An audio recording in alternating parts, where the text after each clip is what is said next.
We'll get to the Clive James segment after the panel. First the panel, though, because the Morrison government's bad week just got a whole lot worse. Now, it's big union busting bill, the ensuring integrity bill that was meant to kick out crooked union bosses, particularly in the construction industry. This is the bill that the government promised at the election, the one that it's been negotiating hard for. This was going to be its big thing. Well, the Senate this afternoon said no. Now, the government had thought that Pauline Hanson would help it get through. It had thought Jackie Lambie might cut a deal to get it through, but One Nation and Lambie voted with Labor and the Greens and stopped it.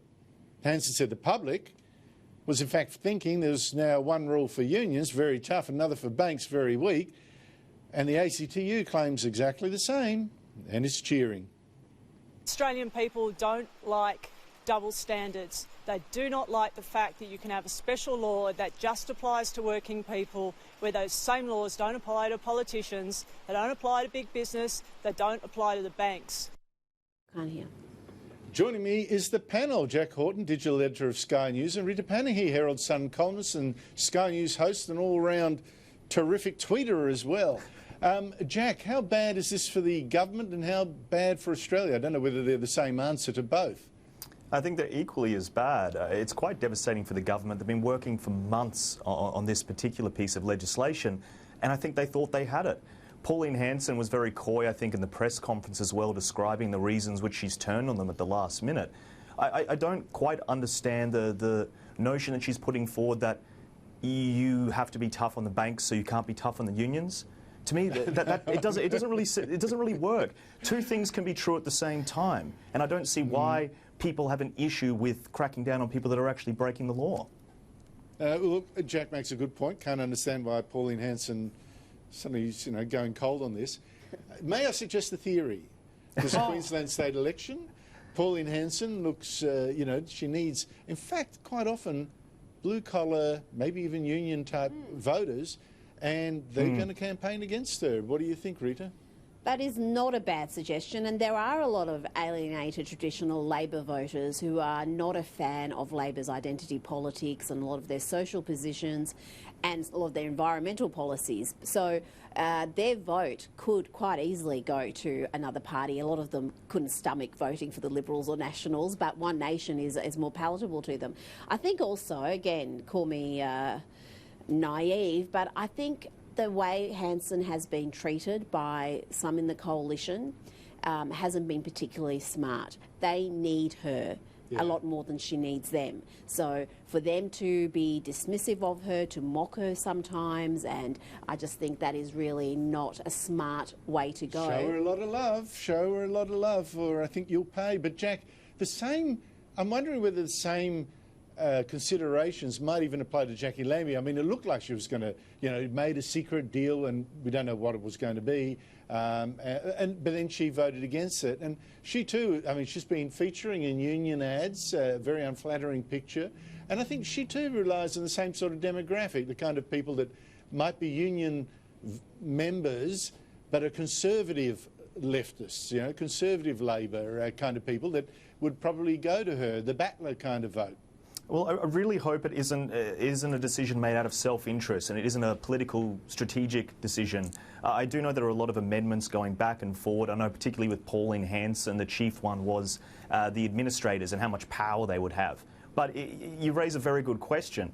The ties that the unions have in terms of donations, particularly with the Labor Party, they're almost too lucrative to actually crack down too hard. We know a lot of closed doors meetings were had. I'd really like to know what kind of conversations we have really to sway these votes at the last minute. Yeah, it comes at such a bad time for the government, though, isn't it? This is probably the worst week since the election, and maybe even since a long time before the election too, because you had all that fuss about Angus Taylor, the police investigating for the use of fake documents. You had the Prime Minister making a stupid decision to call the New South Wales chief. We're going to disagree on that. I think all of that was an absolute nonsense. I like disagreement. Go for it. Well, one, I just think it's an absolute non-issue. The fact that you've got Labor calling in the cops and then grandstanding about the cops investigating, everyone can see through that tactic. And I don't think there was any efforts to hide anything. This isn't Watergate. There was a stuff-up. It was an obvious stuff-up. It was a stuff-up that was always... Why haven't they explained it? Why haven't they said how it happened?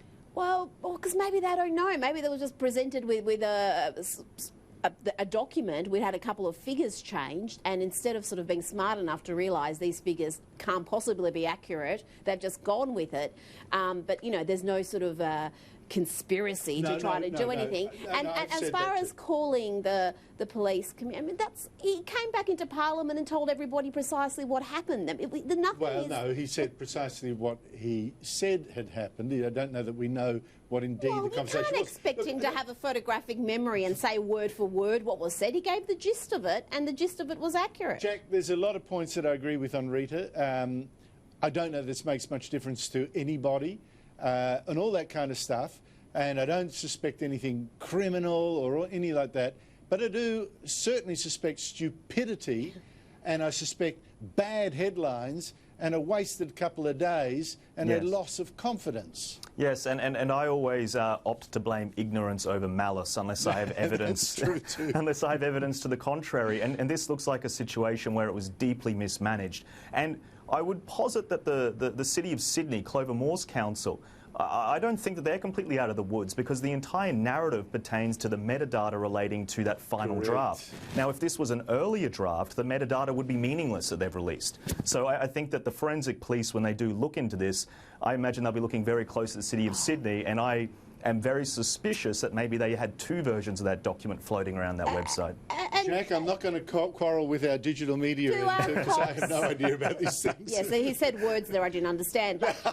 Digital media, metadata, what? Metadata. But don't our cops have better things to do? We've got terrorists, we've got drug dealers, we've got real threats happening, and they're looking into this nonsense because Labor call them in. Yeah, so they could get up in Parliament and grant... No, I'm sorry, stupidity doesn't mean you have the cops come in every time. If that was the case, they'd be in Canberra 24/7, looking at every... Lionel, what was that guy who kept calling him Lionel Bowen? Or, not Lionel Bowen, Lionel Murphy keeps calling in the cops.